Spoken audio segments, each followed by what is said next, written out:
I'm back. Yeah. Okay. We are going on to part two. So,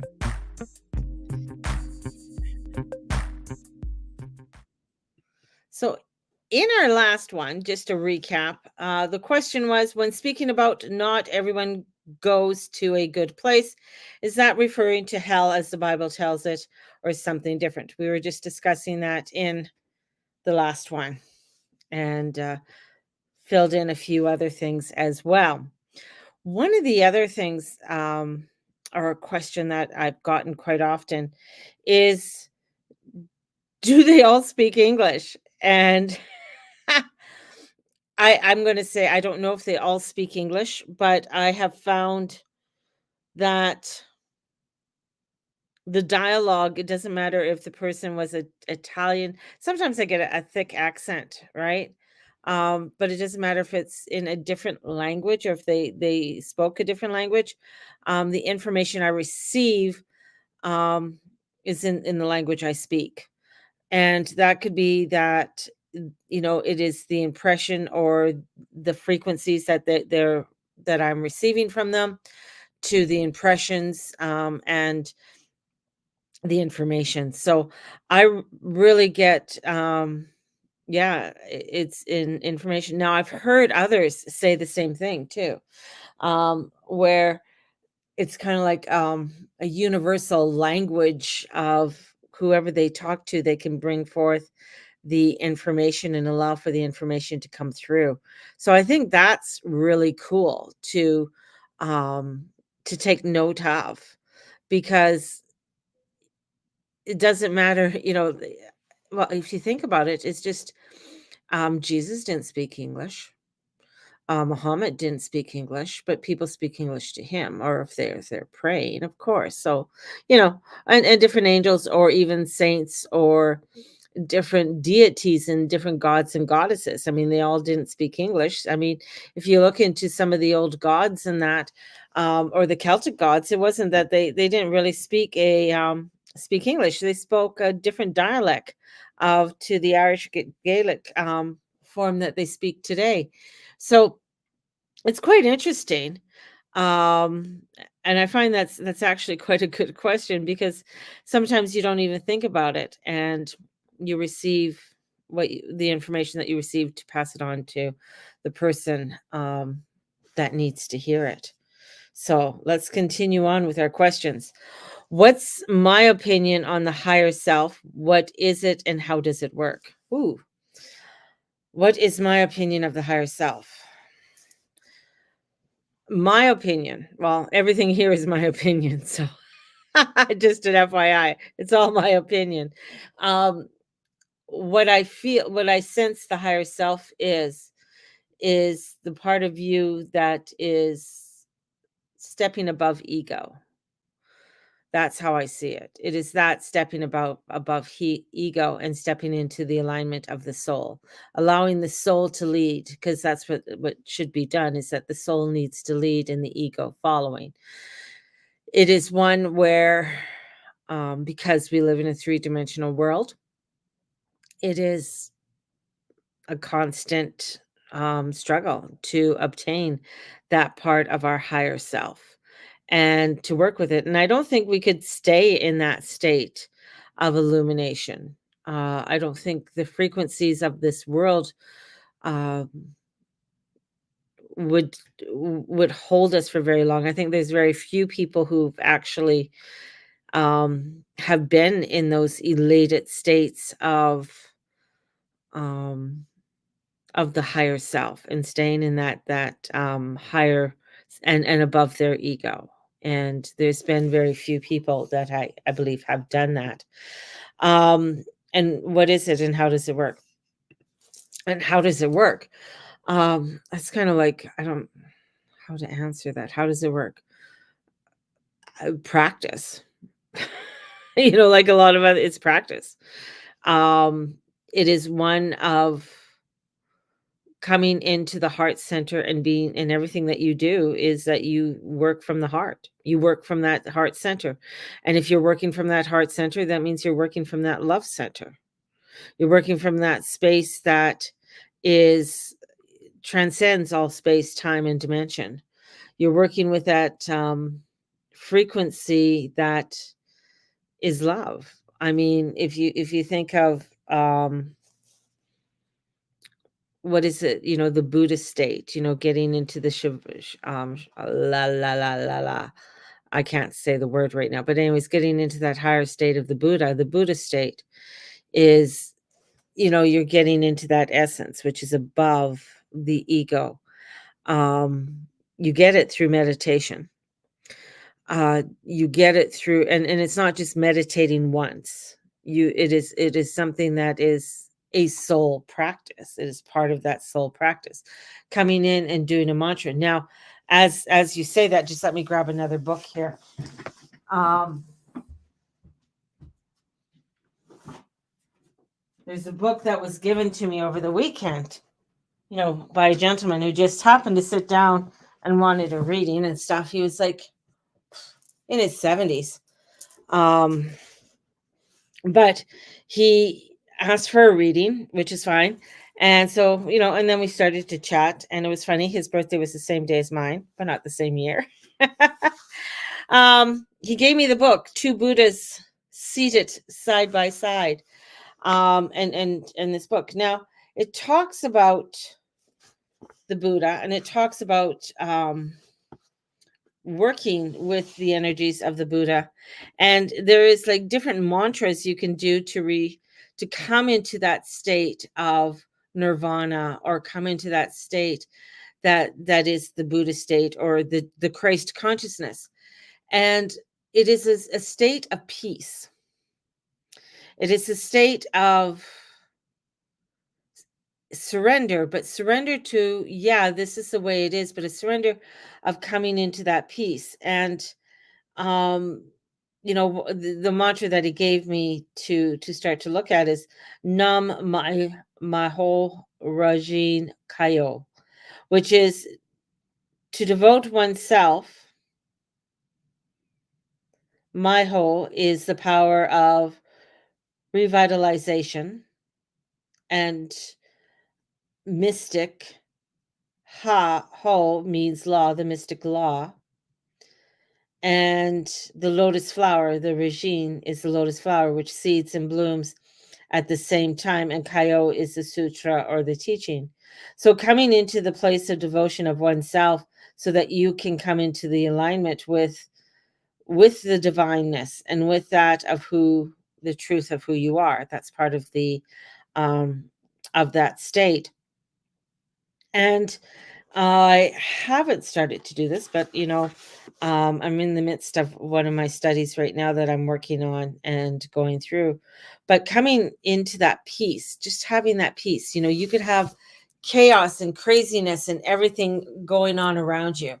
And then you come in and you're doing your mantras, and you're doing your peace. Hi, Lexi. That's the higher state. That's the higher self. And it is a practice. And I don't think anybody can come into their higher self just like that. I mean, you do hear of people you know, who do peyote, or they do different things, or shrooms and stuff, and they come into this nirvana state, and this state of truth, I guess. But it's to hold that state, or to begin to practice it. You can't go around in a state like, in a state of being stoned all the time, right? You have to come in and live in this world. That's part of the soul contract. And part of the soul contract too is like, you can come into the state of working within this three-dimensional world, yet come into the world and come into this higher state, the higher self, with peace. That means that when you see that of what's going on, no matter what it is, you can see that with love. When you look at things that are around the world, that are um, the conflicts that are happening, you can come in and you can see it from a state of peace and love. And when you get to that point, that means you've stepped above the ego, and you've allowed the soul to lead. And that's where the practice comes in, because it is a constant practice in doing that. And, and that's the same way with, I'm going to say, with mediumship. It's not, so much of one person has a higher state than the other person to do the mediumship. We just connect differently, like a radio station. And in connecting differently on that frequency is, um, is how the person receives the information. And I think that's too, and how people can attain that state of being. Some people will get it. Some people will get it for just an instant. To live it is a hard one, I think. And I think it's hard because not everyone is there, and holding it and holding the frequency um,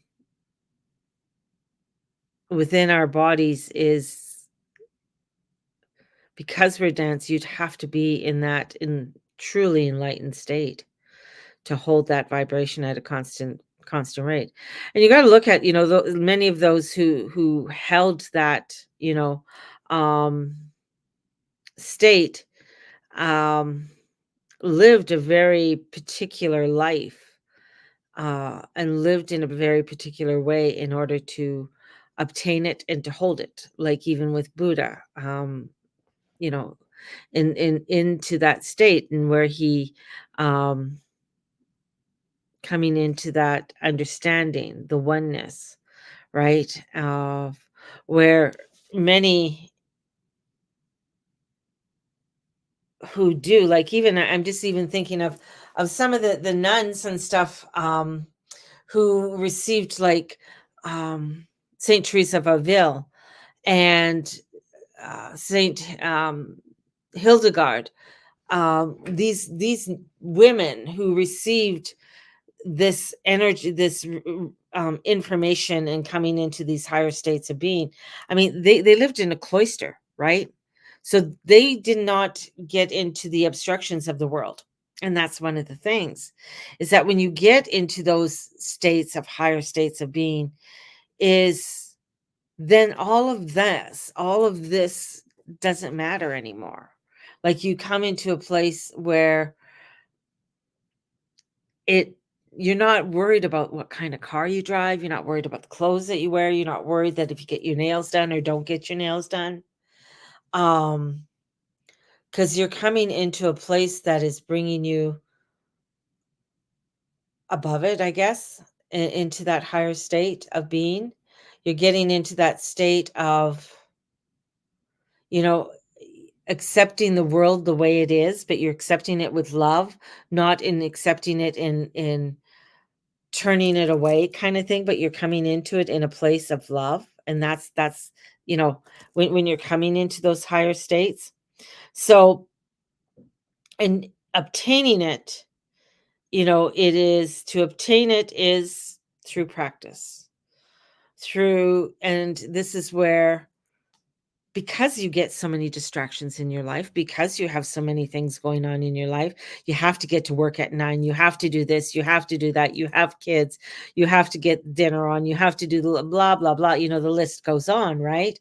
But when you are in, like, when you start creating a space of, when you say I have to do all of this, when you are wanting to obtain that space of higher self, this means that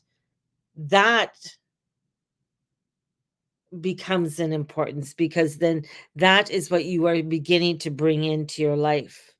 It is that of saying, yeah, I'm going to do this for 15 minutes in the morning. I'm doing it at 15 minutes at night. I'm allowing myself to do this more often than what I've done it before, right? That becomes a priority, because now you are entering into the soul state. And entering into your soul state and entering into that alignment of your soul state, then you start living a life that is totally different than the one you lived before. You start moving in a different way than what you moved before. You start understanding more of the frequencies of others and not particularly taking those frequencies on of others, because then you see them in a place of love. You see them in a place of divineness. And that's including the person that pisses you off, right? You end up seeing them as that divine being.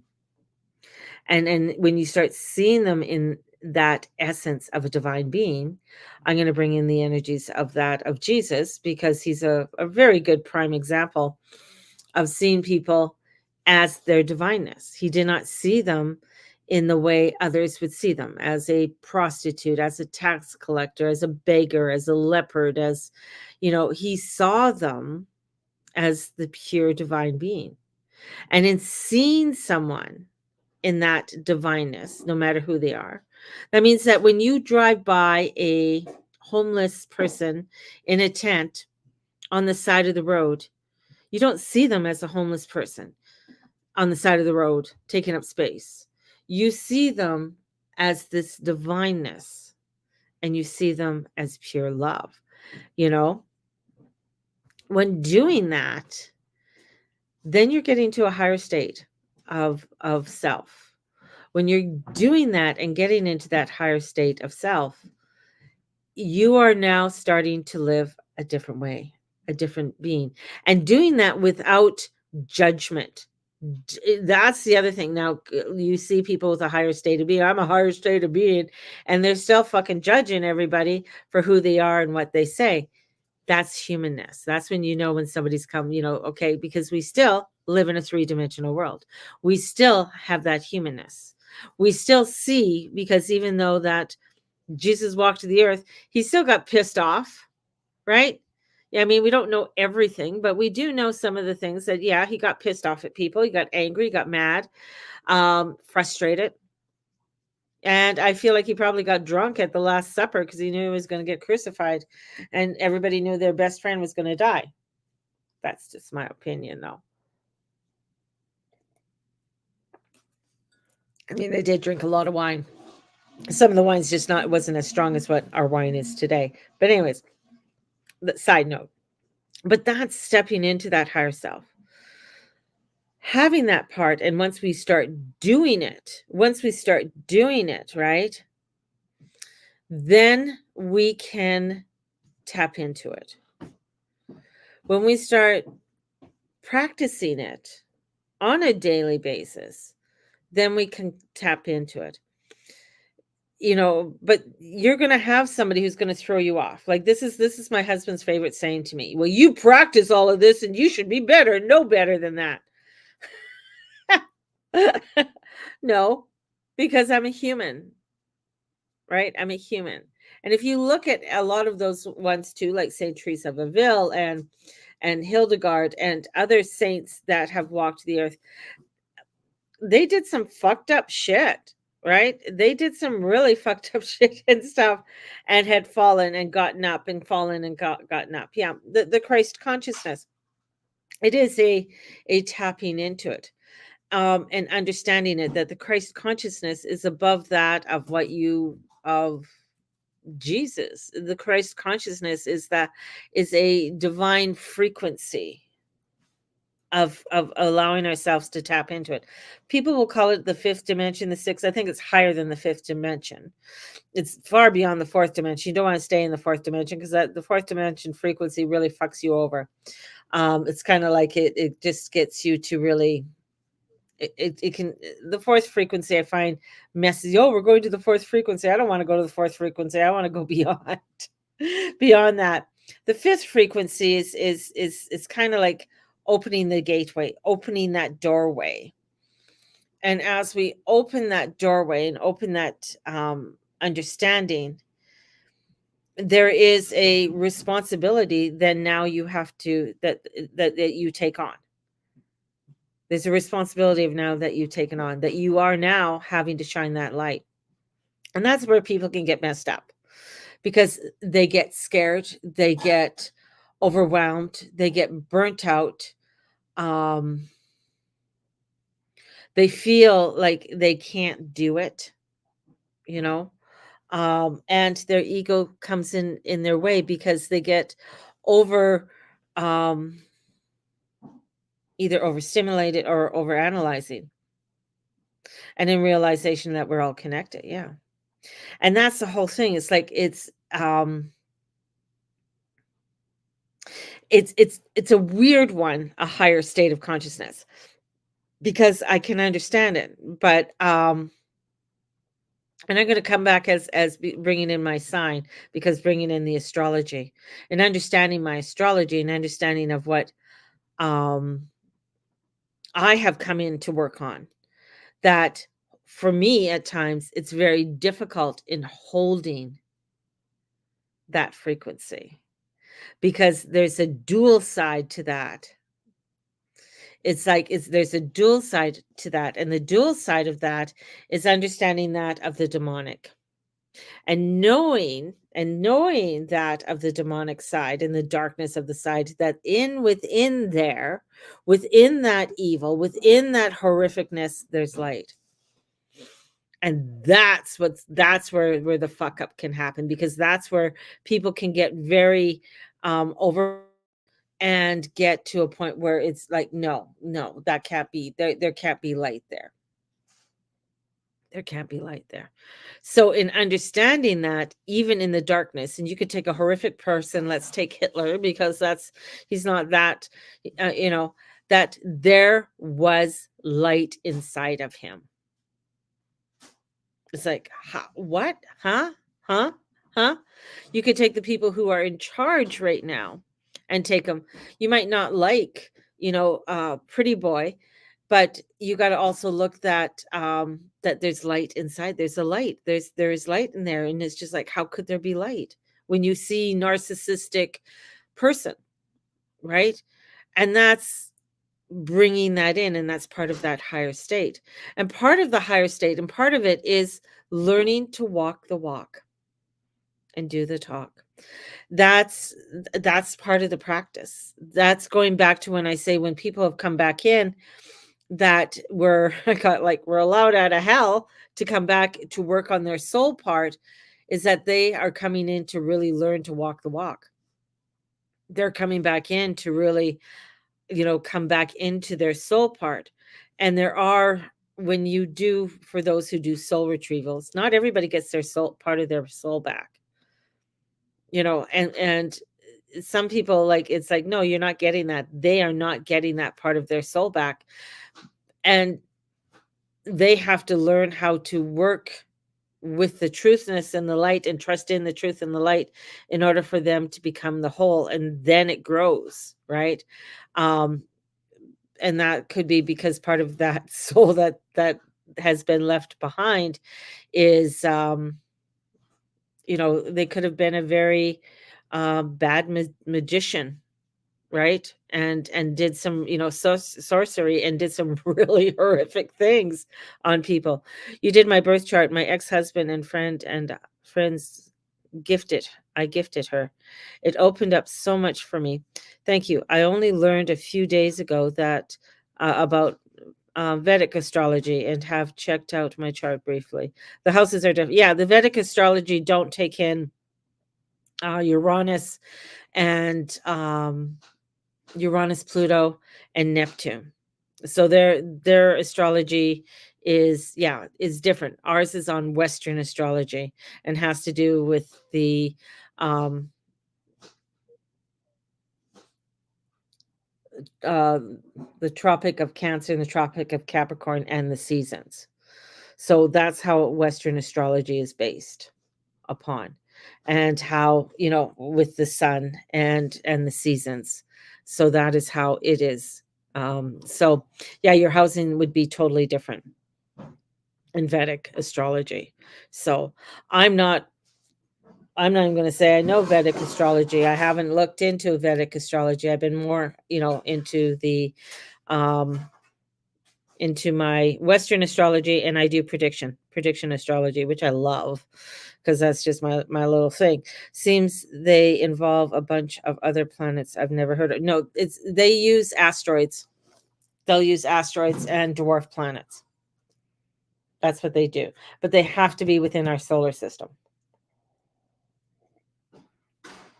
And they have different names for them as well. Like the north and south node, they have different names for them.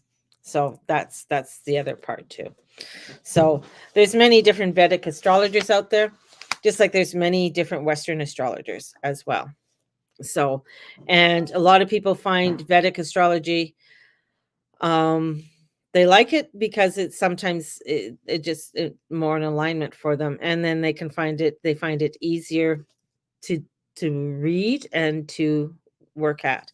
So, you know, I am having starting on the last Monday of the month, we are starting an astrology class, and we're going to be meeting for 4 Mondays, the last Monday and then 3 Mondays in May, and we're going to be meeting on every Monday, and we're going to have our workbook, my May workbook we're going to be working through, and on each of the classes that we're going to be doing, we're going to be working on the glyphs and the houses and things like that, and it's going to be $75.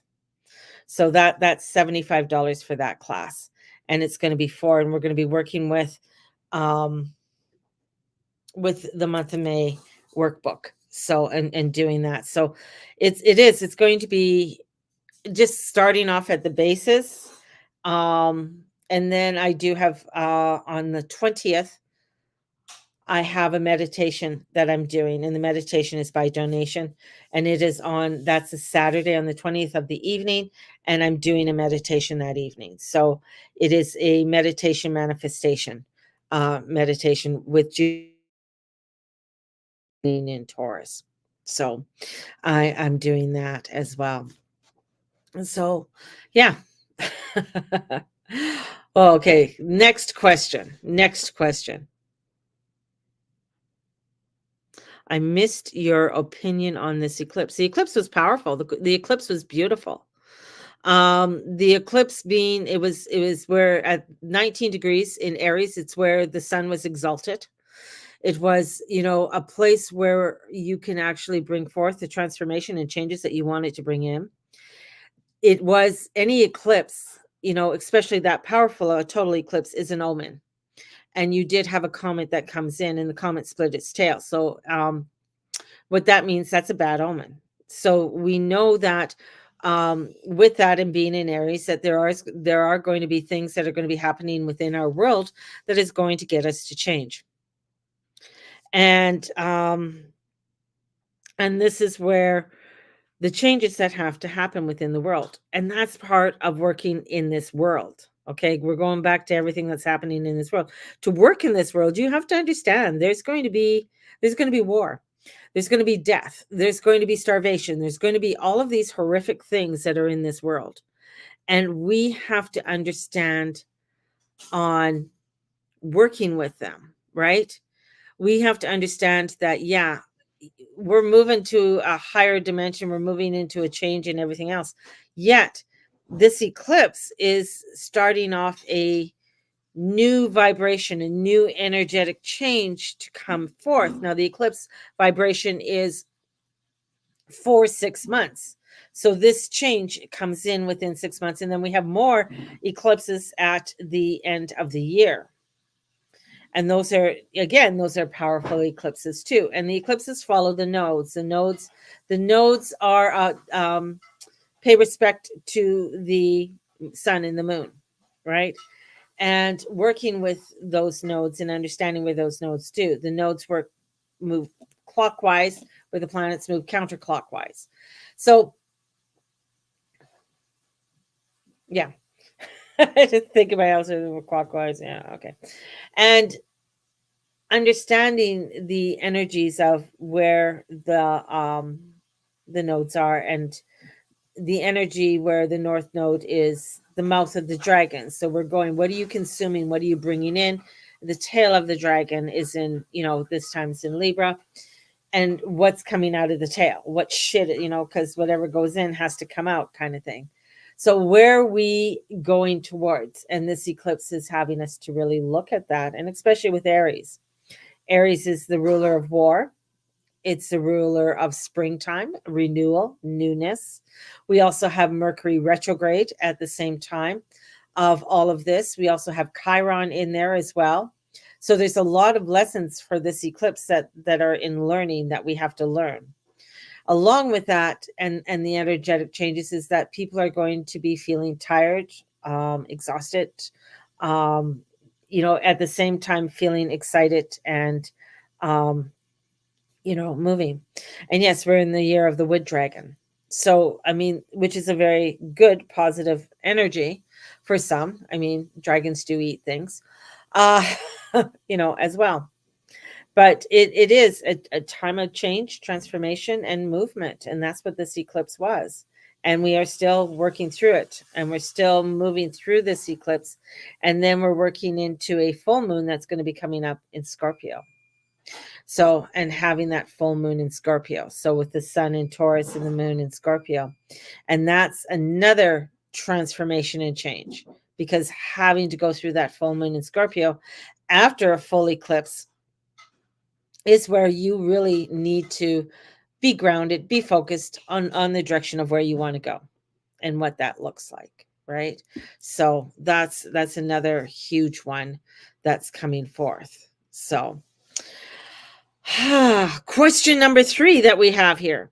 If someone is truly bad in this lifetime, and I think I've answered this, does that mean that they have corrupted soul, or just that their karma is so great?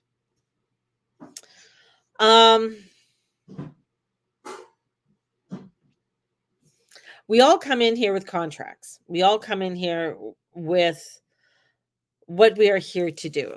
Now, how we accept it and how we learn from it is another answer, right?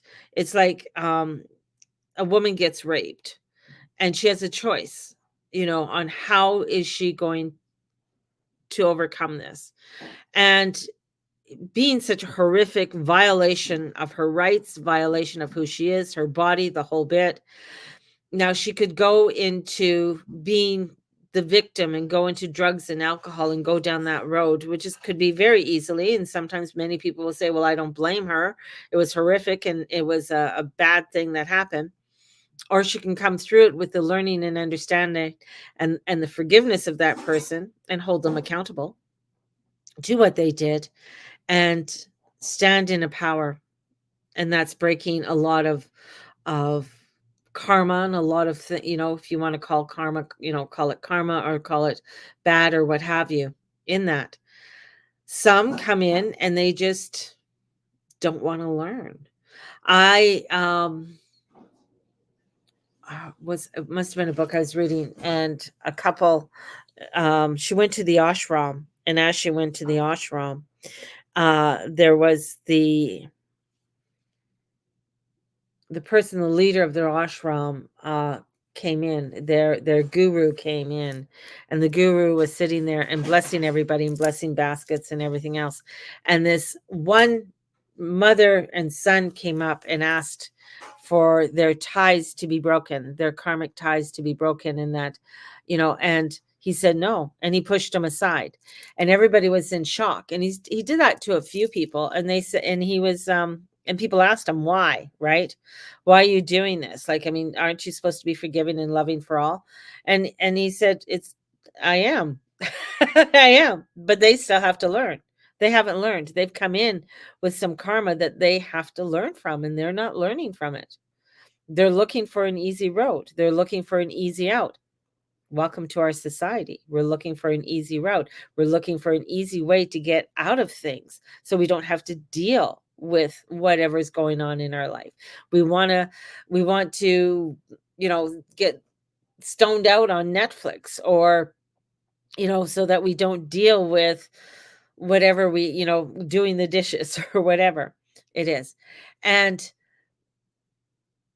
even though, and it's funny because I've, like, even though the guru says, yeah, I could forgive them, I could let it go, but and and I feel like he was like trying to, and the dishes are coming back in, where they feel still like they are above doing the dishes. that they are above from cleaning the floor, cleaning the toilets. Now, if you ever go into an ashram, your first few days, weeks, or week, depending how long you're there for, you're scrubbing toilets, you're scrubbing the floor, you're learning that no job is above you and no one is above you. That's going back to your higher self. It's going back to everything else, how we are all connected, how it's all connected. When you start thinking that you are better than, that you are above, and you are this and you are that, that's where, division comes in. That's where, you know, people fall aside, people fall, and things happen. So it's interesting when when you start looking into this and you start taking a step back and getting a sort of a perception of it all, and then step in and saying, I want to make a change for myself to bring in more love and laughter and freedom into my life. And how can I? Well, you start praying and you start meditating, and it's like, well, that's not what I wanted. That's not what I wanted. I wanted something easier. I wanted, I want you to give me the $1,000,000. And, when people say that they want, and this is why, here's another perception of mine. This is my thing, just an FYI, everybody. When people say, I want everything shared. Okay, cool. I want everything shared. But going back to the 3D humanness of who we are, as humans, we have to strive for something. We have to work for something. We have to aspire for something. If everything becomes just shared, and, you know, I do what I do and I share it with you, and you share it with me. And a lot of people think, well, that'll be great and everybody will be fine. Yet there is a part that there's a breakdown, and it only works with so many people to do this. It would not work with a core people of 300. It just wouldn't. It would work with people with 50 people or less for something like that to actually work. And into the core people. And even at that amount of people, there would still be a lot of issues. You know, uh, people are jealous. People judge. People, um, even at the best of times, right? And there's some really beautiful, new, wonderful spiritualists that are coming on the scene, which is wonderful. And not to taint them or anything, they're just wonderful, and their vision, they see out there, they see the things that it can be and everything else. That state of being is a nirvana state.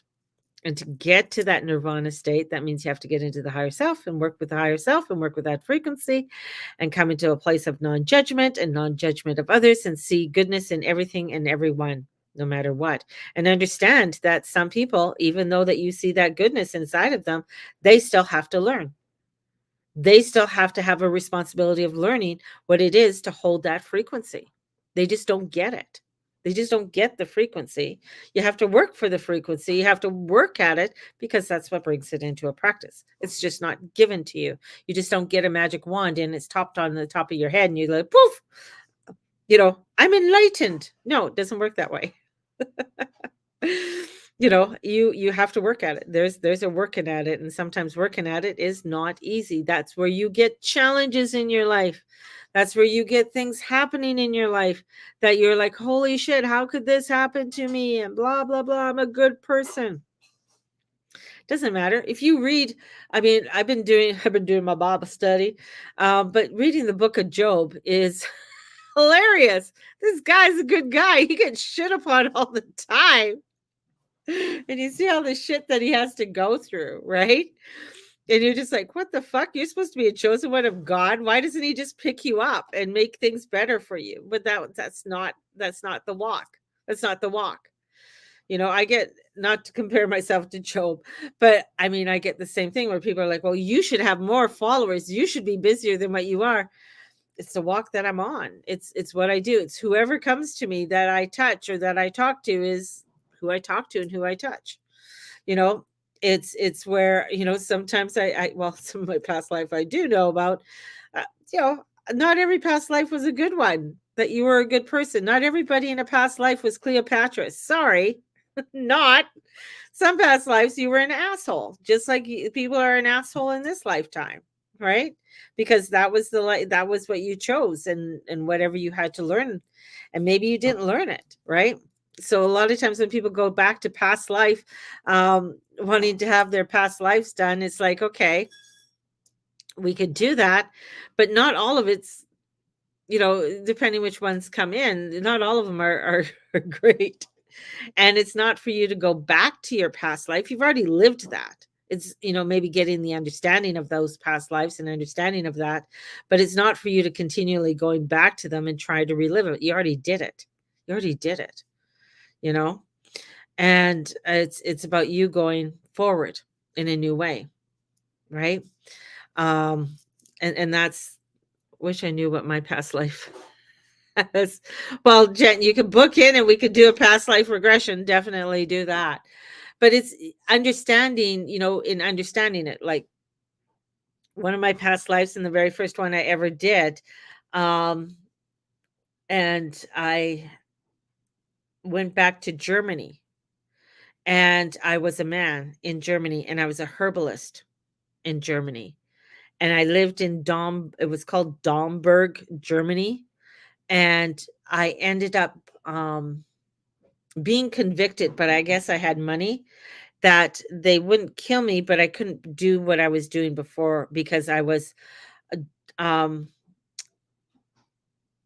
reaching beyond and what the church was practicing and stuff at that time.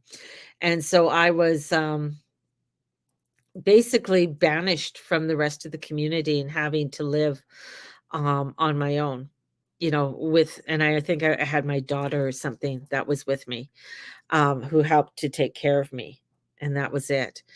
Um, I had another life where I was a samurai, and, again, I was a man.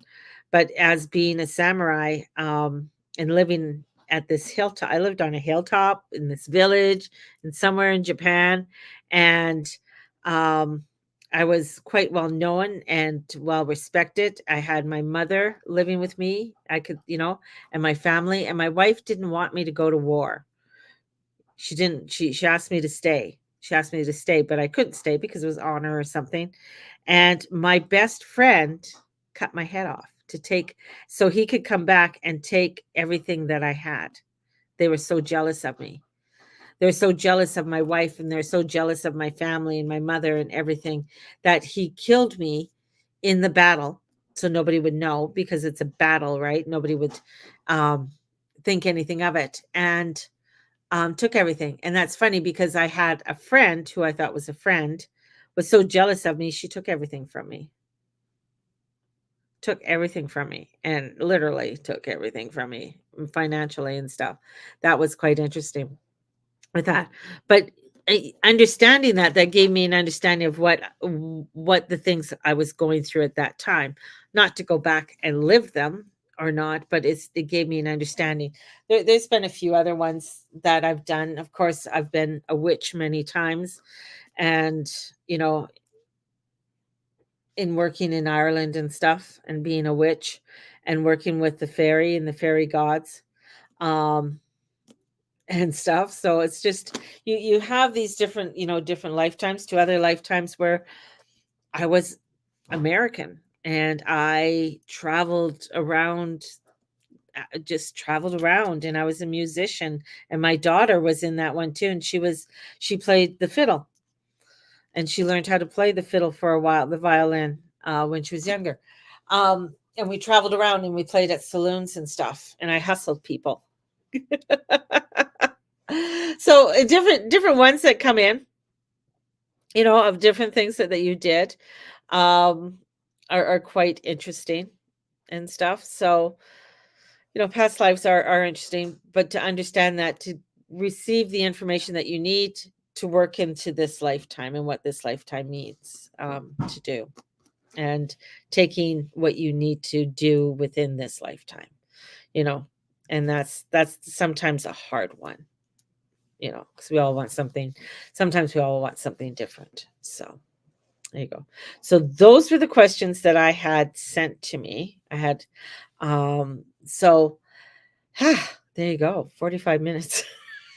Quite long.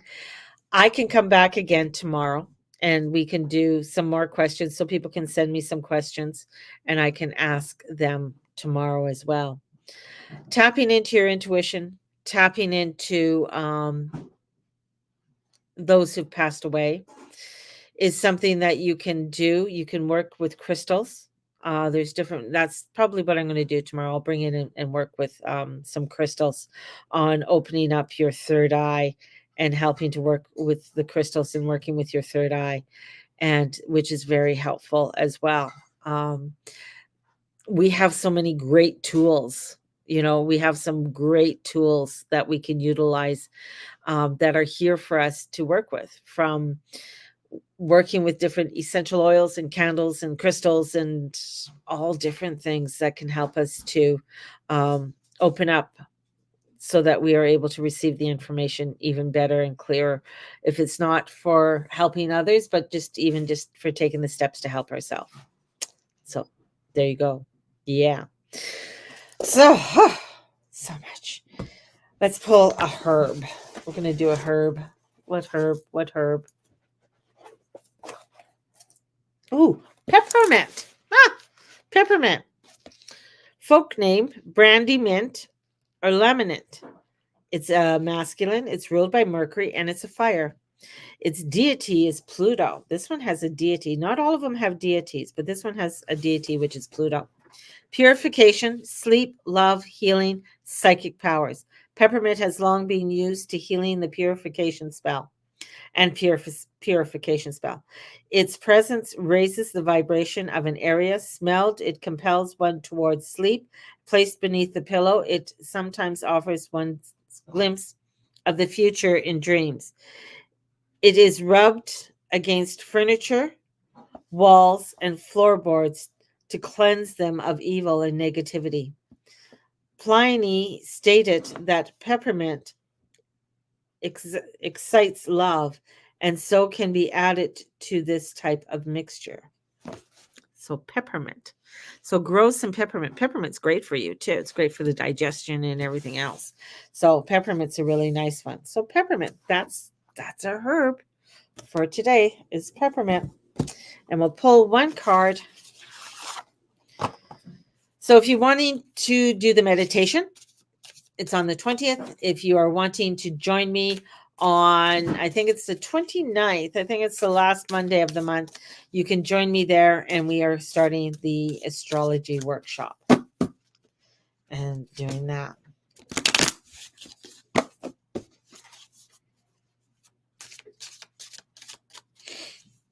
And definitely like and subscribe on my YouTube and share this out so others can see it as well.